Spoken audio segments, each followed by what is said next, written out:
Guys, are doing well. Welcome back. So in this video, I'm going to show you that how you can add the question on Quora. So let's start. So first of all, what we have to do, simply we have to open the website and we have to create an account on that. And after that, as you can see, it has the option for the 8 question. So we have to click on the 8 question. And now simply we have to write the question. You have to write the question here.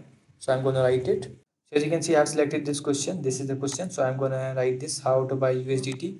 And then simply we have to click on the 8 question. And after clicking on the 8 question, as you can see, did you mean, how do you, and then we have to use suggestion. So we have to click on this, and after clicking on this, as you can see, now if you want to add, if you want to check out these things, you can also do that. And then simply we have to hit the done, and after clicking on the done, we have to click the escape. And after clicking on the escape, so as you can see, your question is added.